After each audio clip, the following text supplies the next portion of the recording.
भारत भूमि पर 33 करोड़ देवताओं का गायन किया जाता है। यह भावना अत्यंत सुंदर है, हर जीव में दिव्यता देखने की, प्रकृति के प्रत्येक तत्व का सम्मान करने की। किंतु जब हम गहराई से विचार करते हैं तो प्रश्न उठता है, यदि इतने देवता हैं तो परमात्मा कौन है? क्या अनंत सर्वशक्तिमान सत्ता किसी एक धर्म, देश, भाषा या रूप तक सीमित हो सकती है? सभी धर्मों ने अपने अपने मार्ग बताए हैं। हिंदू धर्म अनेक देवी देवताओं का वर्णन करता है। सिख धर्म निराकार प्रभु की बात करता है। बौद्ध धर्म आत्म जागृति का संदेश देता है और इस्लाम एक अल्लाह को सर्वोच्च मानता है। परंतु क्या सत्य अनेक हो सकते हैं? यह सत्य एक है और मार्ग अनेक। संभव है कि हमने अपनी अपनी संस्कृति और समझ के अनुसार उसी एक परम सत्ता को अलग अलग नामों से पुकारा हो। वास्तव में परमात्मा निराकार, अजन्मा, अविनाशी और त्रिकालदर्शी है। वे समय, स्थान और रूप रंग की सीमाओं से परे हैं। उन्हें किसी मूर्ति या चित्र में बांधना उनकी अनंतता को सीमित करना है। श्रीमद् भगवद गीता में भी भगवान कहते हैं, यदा यदा हि धर्मस्य ग्लानिर्भवति भारत, अर्थात जब जब धर्म की हानि और अधर्म की वृद्धि होती है तब तब वे प्रकट होते हैं। श्रीमद् भगवद गीता में यह रहस्य भी उद्घाटित होता है कि परमात्मा को वास्तव में वही जान सकता है जो स्वयं उनकी शरण में आता है। भगवान कहते हैं, मैं अजन्मा हूँ, अविनाशी हूँ और सब भूतों का ईश्वर, कालों का काल, महाकाल हूँ। फिर भी अपनी योग माया से प्रकृति को अधीन करके प्रकट होता हूँ। ऐसे ही संक्रमण काल में जब अधर्म अपनी पराकाष्ठा पर पहुंच जाता है और अज्ञान का अंधकार घना हो जाता है, तब स्वयं शिव इस धरा पर अवतरित होते हैं।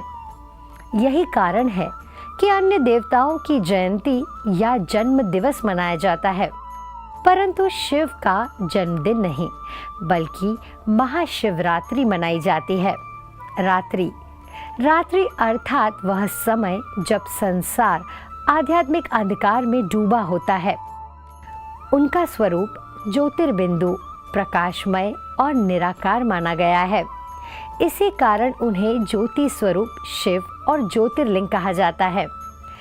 इसी स्मृति में भारत भूमि पर 12 ज्योतिर्लिंगों की स्थापना की गई, जो उस निराकार प्रकाशमय परम सत्ता की यादगार है।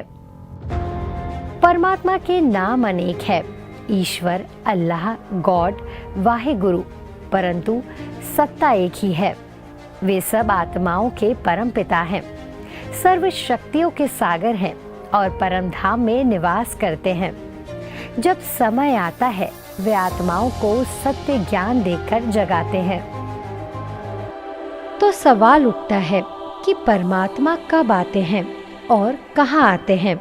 आपको बता दें, परमात्मा इस समय धरती पर अवतरित हो चुके हैं और उन्हें आए हुए 90 वर्ष भी हो चुके हैं और अब उनके जाने का समय भी बहुत ही नजदीक आ गया है। इसीलिए हम आप सभी से विनम्र निवेदन करते हैं कि उस आए हुए भगवान को पहचानें, उनके सत्य स्वरूप को समझें और उनसे जुड़कर जन्म जन्म का अपनी सुख और शांति का वर्षा प्राप्त करें। यह अवसर बार बार नहीं मिलता। यदि हम समय रहते नहीं जागे तो कहीं बहुत देर ना हो जाए।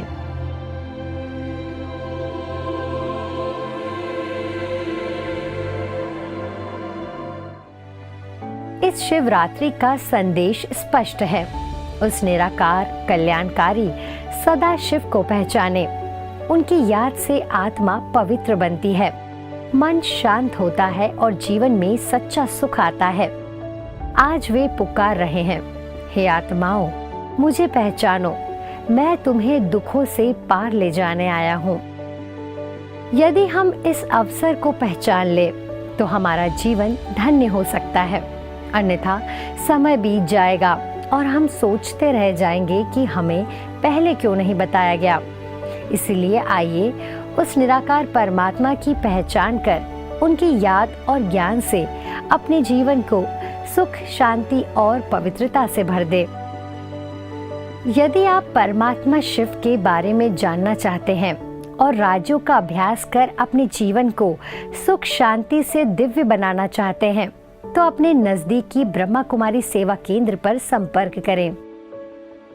इसी आध्यात्मिक संदेश के साथ हम आपसे अनुमति लेते हैं।